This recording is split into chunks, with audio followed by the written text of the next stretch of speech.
Asik, kita dengarkan guys ya, lagu yang dibawa oleh adik-adik kita.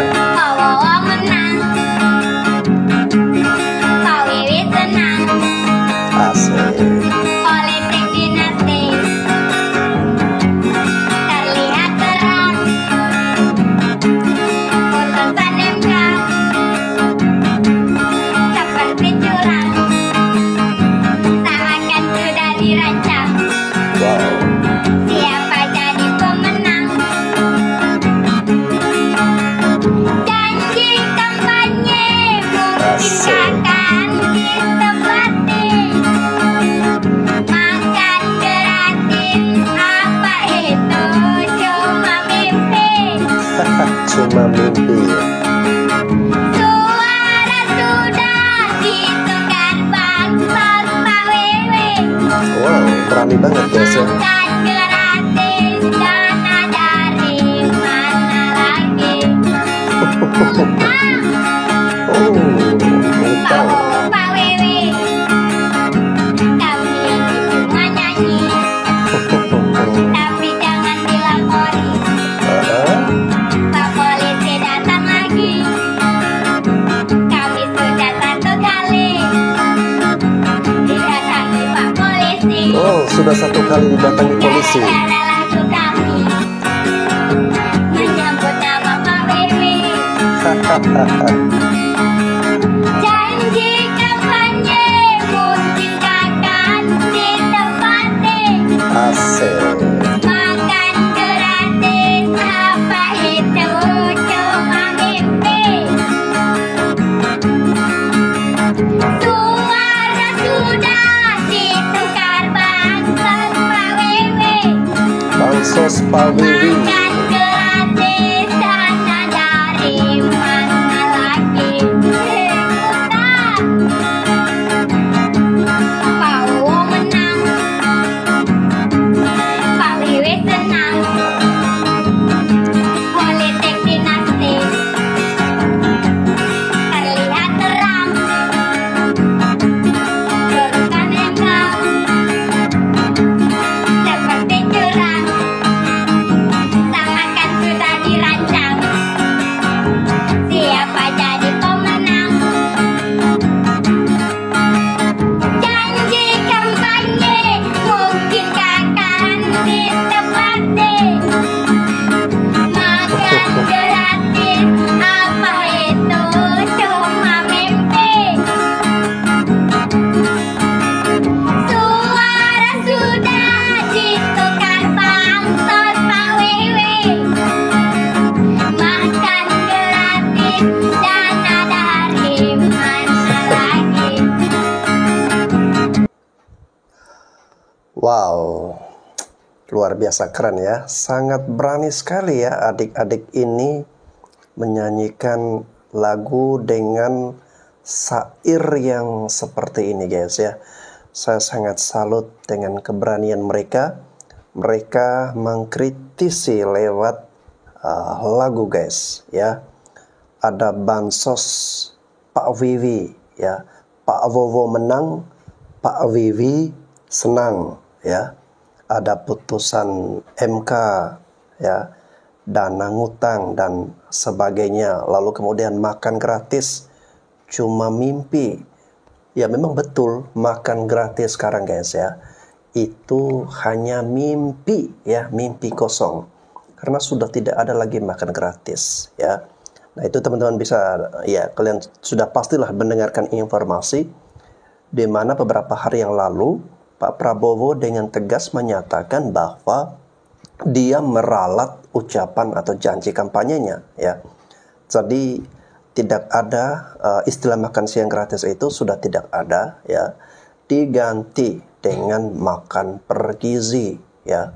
Katanya kalau makan siang gratis nanti anak-anak telat makan dan ya dengan alasan-alasan yang dibuat dan sebagainya guys ya. Jadi gantinya sarapan nih ya.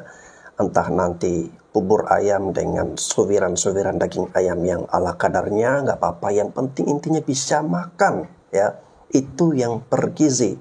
Lalu yang berikutnya susu gratis, sudah tidak ada lagi guys ya. Jangan bermimpi kalian akan mendapatkan susu gratis. Kalau mau minum susu ya beli, nggak ada yang gratis-gratis ya. Karena dari Pak Prabowo sudah menyatakan bahwa susu gratis nanti akan diganti pakai telur ya, telur bulat. Karena menurut Pak Prabowo ya, telur itu proteinnya ternyata lebih tinggi daripada susu. Nah, yang bikin saya aneh adalah kenapa nyadarnya itu baru sekarang ya? Kenapa nggak sewaktu dulu kampanye? Udahlah, tinggal bilang aja ya, saya keberatan, saya bingung ya, karena kalau harus menyediakan susu gratis, impor sapi dari Australia, impor sapi dari India ya, karena mengeluarkan duit lagi yang sangat banyak ya.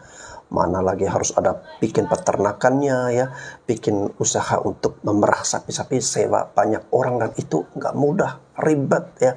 Hanya sekedar makan minum jadi tai ya, ribet. Makanya lebih praktis ganti pakai telur bulat ya. Tape-tape apa yang ngeribetin rakyat?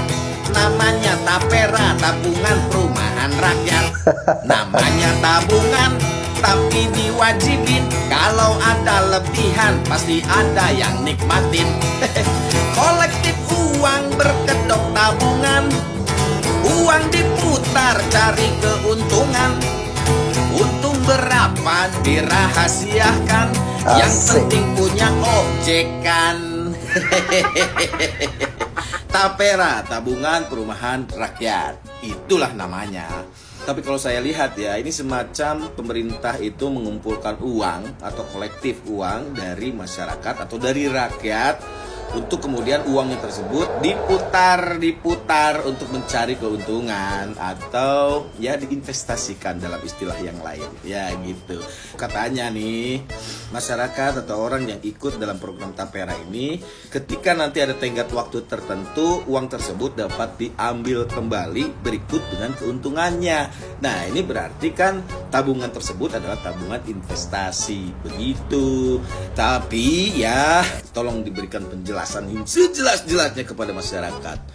Dan jangan untuk ini pakai kedok ini, jangan begitulah ya. Terus terang aja, kalau mau cari untung, cari untung. Itu biar sama-sama enak. Tapera berasa investasi bodong ya. Itu kan cuma soal warga udah nggak percaya sama pemerintah.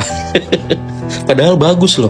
Misalnya sebulan 125.000, artinya kan 30 tahun udah kekumpul 45 juta. Lumayan banget buat bikin rumah yang ada batu nisannya.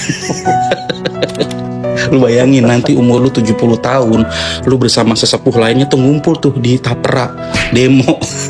Uang saya mana? Jadi ada kegiatan. Seenggaknya kalau ada Tapera, lu jadi bikin senyum pejabat yang punya penghasilan baru. Jadi dia makin giat cari celah lahan basah. Pabrik peromah nih, makin banyak tuh produksinya. Lu juga jadi punya tebakan. Ayo, siapa kira-kira nanti yang malingin duit Tapera? Gue mah mendingan nabung sendiri. Nggak bisa. Lu kalau nabung sendiri, duit lu habis dipinjam saudara. Mendingan di Tapera, aman. Bisa bangun IKN. Udah, positive thinking dulu aja. Nggak usah apa-apa tuh seuzon. Nggak usah was-was bakal disalahgunain. Kemungkinan besar iya, makanya ilangin was-was itu. Jadi bagus banget nih program Tapera nih. Itu Tapera menenangkan hati, menenangkan pikiran, ya kan? Karena Tapera taat perintah agama. Halo guys, hari ini beritanya soal Prabowo nih. Prabowo Subianto menegaskan setelah dilantik, ia minta pihak yang tidak mau kerjasama jangan ganggu dan mempersilahkan jadi penonton yang baik. Jadi Pak Prabowo meminta kepada pihak-pihak yang tidak mau diajak kerjasama untuk berkoalisi gitu ya, untuk tidak mengganggu pemerintahan yang kelak. Nah, Prabowo menegaskan dirinya hanya ingin bekerja dan mengamankan kekayaan bangsa. Nah, hal ini disampaikan Pak Prabowo saat memberikan sambutan dalam acara BIMTEK dan Rakornas Pilkada PAN di hotel, ya salah satu hotel lah di Jakarta Selatan hari Kamis malam lalu. Kita semua pasti tahu ya bahwa yang dimaksud ini adalah PDIP. Bagaimana Pak Prabowo ingin sekali PDIP bisa bergabung dengan pemerintahan gitu, bisa berkoalisi. Nah, cuma yang jadi aneh adalah kenapa dikesankan ya mereka yang tidak mau bergabung dengan pemerintah, tidak mau berkoalisi kok dikesankan seolah-olah jadi musuh negara, jadi musuh pemerintah. Padahal kan justru negara perlu kontrol, perlu pengawasan, perlu pihak-pihak yang bisa memberikan rambu jika pemerintahan berjalan ugal-ugalan misalnya atau tidak seperti rencana yang diharapkan. Kalau semuanya hanya berada satu poros saja, lalu siapa yang akan menjadi kontrol pemerintah?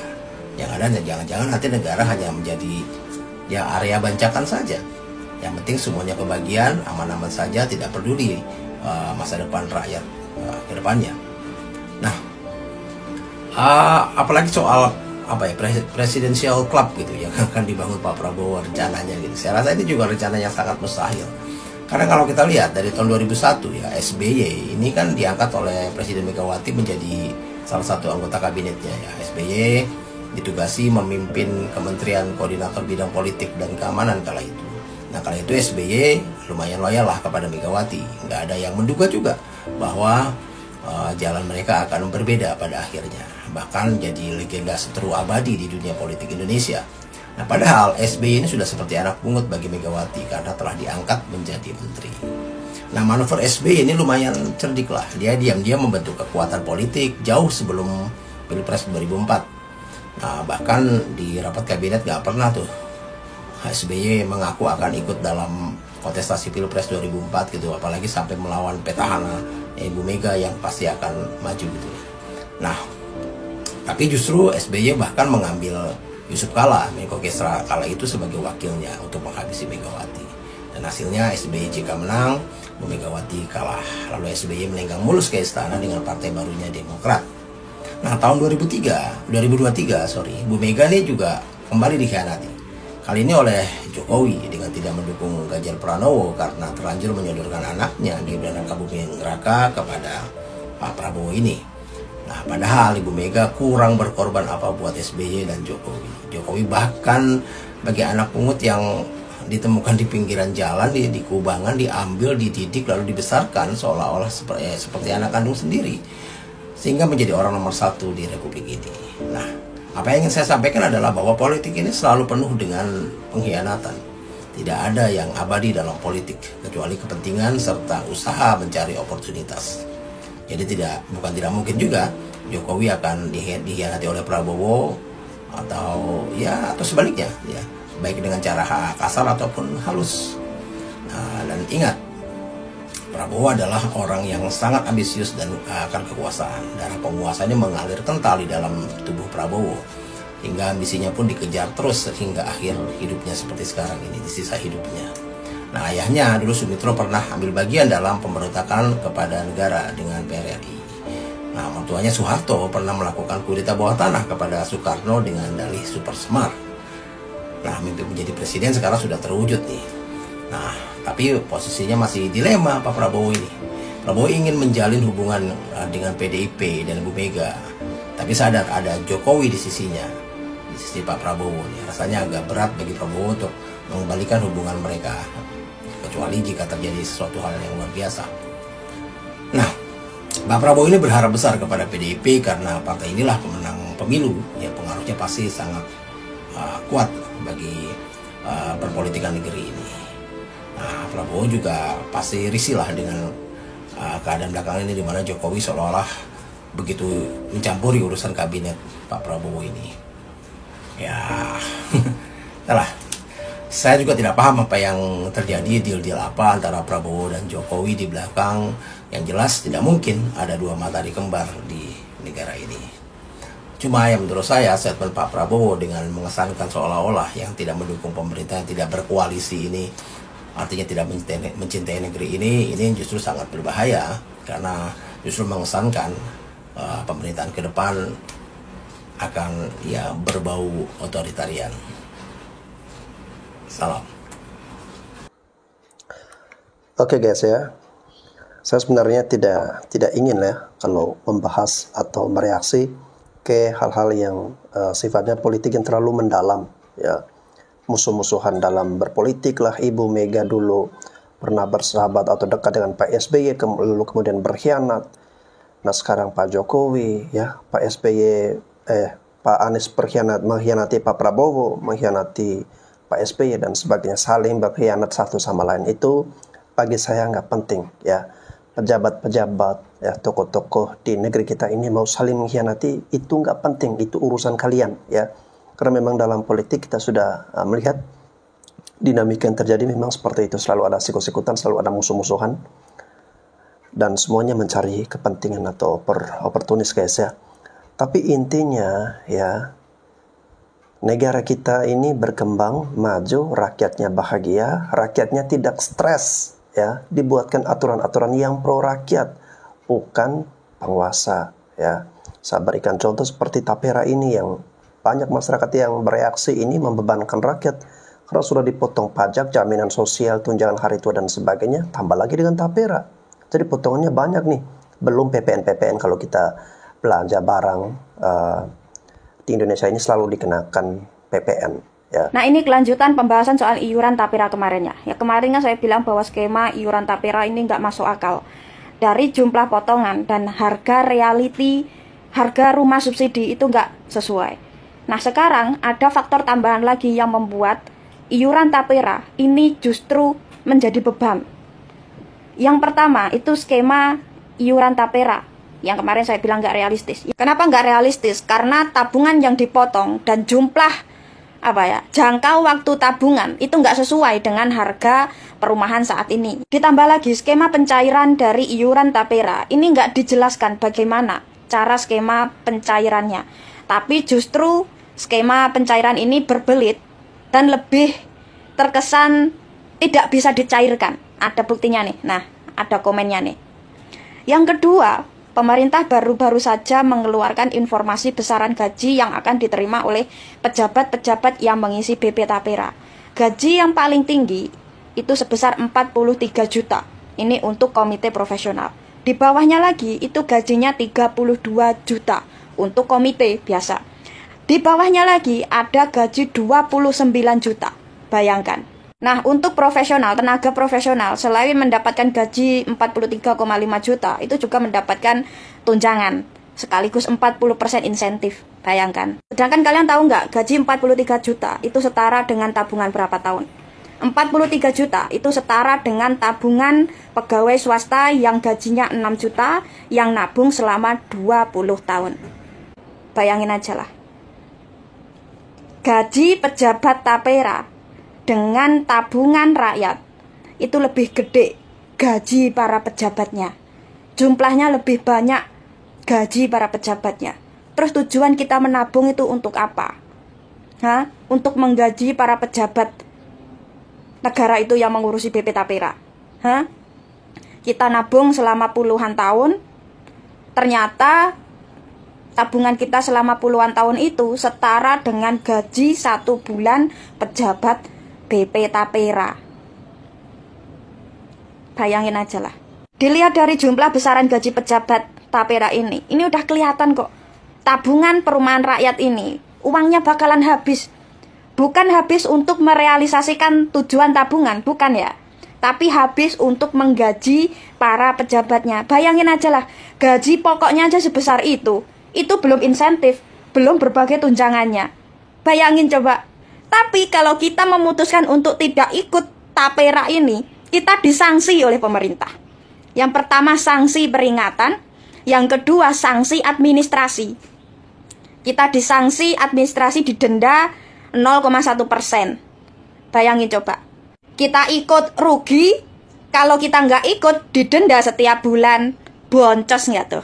Kalau menurutku makin kesini pemerintahan itu makin koplak. Iya kan? Yang jelas-jelas masalah besar sekelas pengangguran nggak diurus, yang masih kerja diperes habis-habisan keringatnya. Pajak dinaikkan, apa-apa dinaikkan, sekarang dipotong 3%. Untuk tabungan yang nggak dijelaskan bagaimana pencairannya, yang nggak ada transparansi pengelolaan dananya.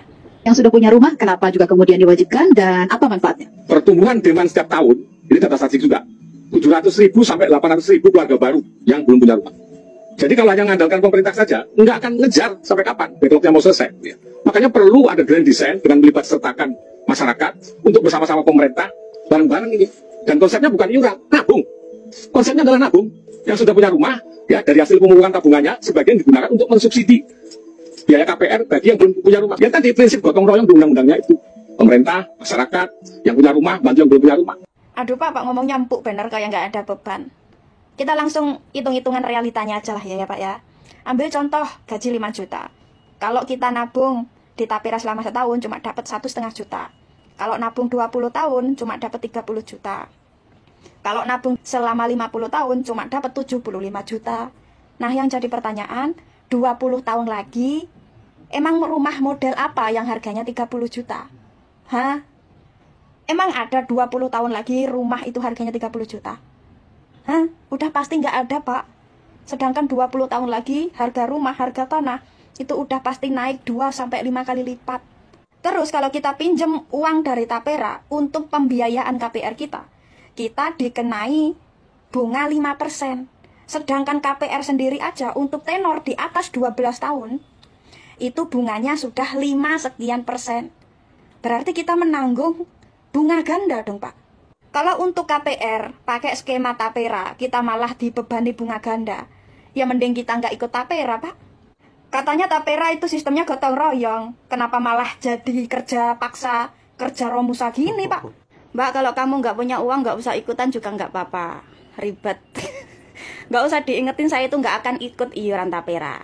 Dan saya mau kasih tahu ya, iuran Tapera itu bukan untuk orang kaya tok, tapi untuk orang miskin. Tapi peruntukannya, tujuannya untuk membantu orang miskin yang tidak mampu beli rumah. Mungkin salah satunya adalah dirimu. Saya nggak akan ikut Tapera kok, nggak akan. Kenapa? Karena yang pertama, saya sudah punya rumah, alhamdulillah. Gaji saya stabil setiap bulan, alhamdulillah. Jadi saya nggak perlu pembiayaan dari Tapera atau nabung di Tapera untuk beli rumah. Nggak perlu, saya mampu membiayai rumah tinggal saya sendiri.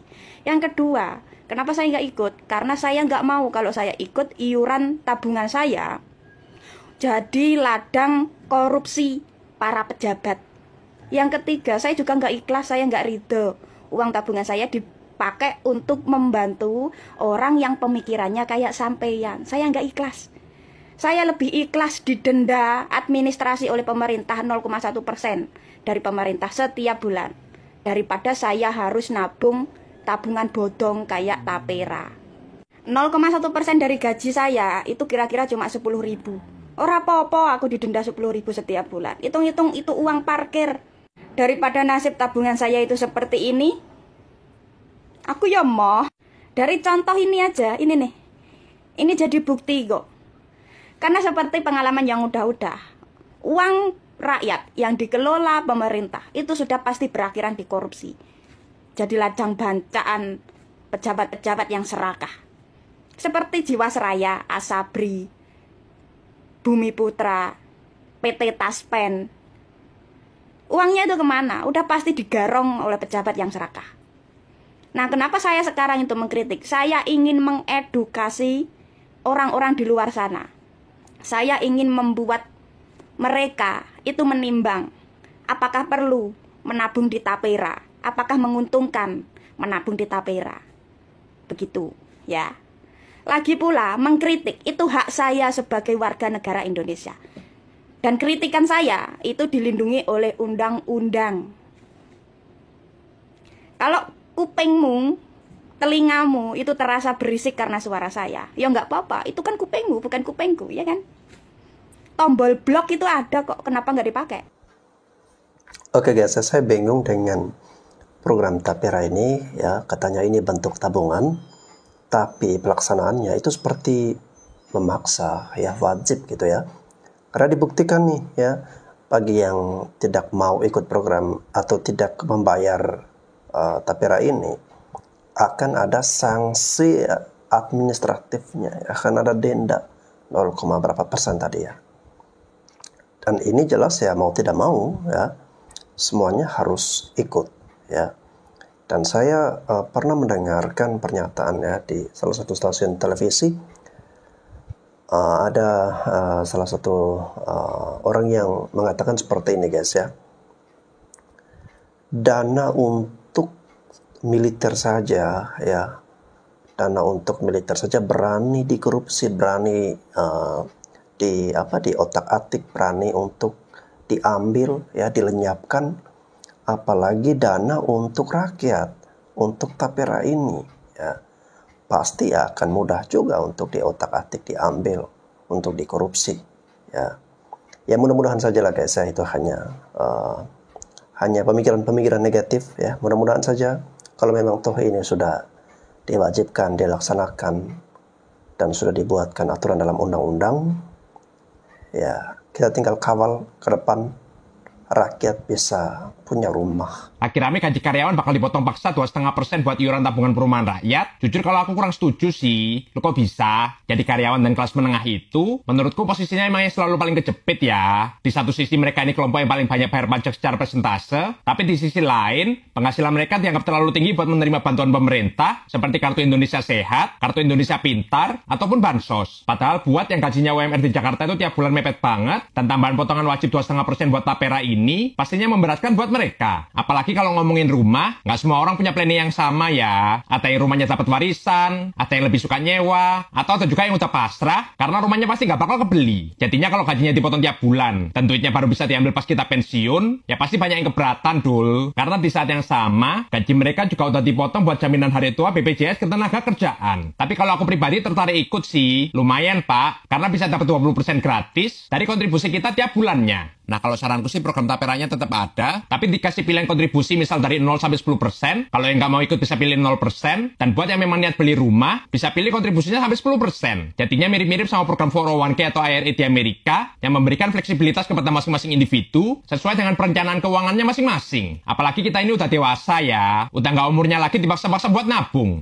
Oke guys ya, jika disuruh antara menyewa rumah, ya, atau membeli rumah, kalau saya pribadi, di usia saya seperti ini, saya lebih memilih atau menikmati menyewa rumah, ya, atau sewa kontrakan, kos-kosan. Saya lebih suka seperti itu.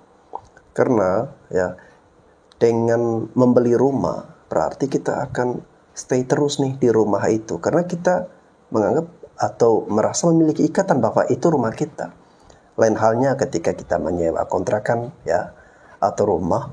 Nah itu kita mudah untuk berpindah-pindah dari satu tempat ke tempat yang lain. Misalnya kita udah bosan, udah jenuh dengan wilayah itu, kita bisa pindah ke wilayah yang lain, ya. Itu yang pertama. Terus yang berikutnya, ya, misalnya saya punya budget 200 juta atau 300 juta, saya tidak mau langsung alokasikan itu untuk menyicil rumah, bayar DP rumah, ya. Menurut saya rugi. Sebaiknya, ya, saya memilih kontrakan atau kos-kosan yang bisa disewa 500.000 atau 1 juta per bulan. Sisa uangnya dialokasikan buat investasi, kan naik, pertama banyak berlipat ganda, sehingga bisa digunakan untuk membeli rumah secara tunai atau secara cash, ya.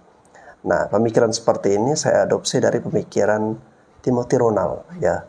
Dia mengatakan bahwa kalau Anda belum mampu beli rumah, ya nggak apa-apa tinggal di kontrakan atau sewa kosan, ya. Jangan KPR, ya, karena energi akan semuanya terpusat ke situ, mikirin cicilan tiap bulan, ya. Tetapi, ya, Anda berjuang bagaimana bisa membeli rumah dengan tunai atau dengan cash, ya. Belum punya duit, ya berarti Anda masih miskin. Jangan dulu maksa untuk beli rumah. Ketika Anda sudah punya duit, baru bisa beli rumah, ya. Itu prinsip keren dari Timothy Ronald. Untuk saya pribadi guys, ya, saya nggak tahu kalian mungkin punya pemikiran berbeda. Ya silakan, ya, kita punya sudut pandang pemikiran masing-masing. Tapi bagaimana dengan tapera ini, ya? Nggak mungkin guys, ya, kalau duit yang terkumpul nanti, ya, misalnya kita kalikan, ada yang mengkalkulasi tadi, dalam berpuluh-puluh tahun, 30, 40, 50 tahun kemudian, itu belum cukup untuk membeli rumah, ya. Apalagi rumah nanti harganya akan semakin mahal, ya. Nah pemerintah, ya, mereka membuatkan sistem atau kebijakan seperti ini dengan perkiraan bahwa yang nanti sudah punya rumah akan mensubsidi yang belum punya rumah. Saya khawatirnya dana-dana tersebut jangan sampai nanti dijadikan dana segar buat investasi, buat bisnis dari pemerintah atau untuk mendanai kegiatan-kegiatan yang lain. Syukur-syukur sih kalau margin atau keuntungan dari itu bisa digunakan untuk membangun rumah. Tapi bagaimana bila investasi atau bisnisnya rugi, bangkrut, ya, duit rakyat dikemanakan lagi? Ya, apalagi kalau ada yang korupsi guys, ya. Dana buat tentara aja bisa dimakan, apalagi dana buat rakyat. Oke guys, itu saja dari saya. Sampai jumpa lagi.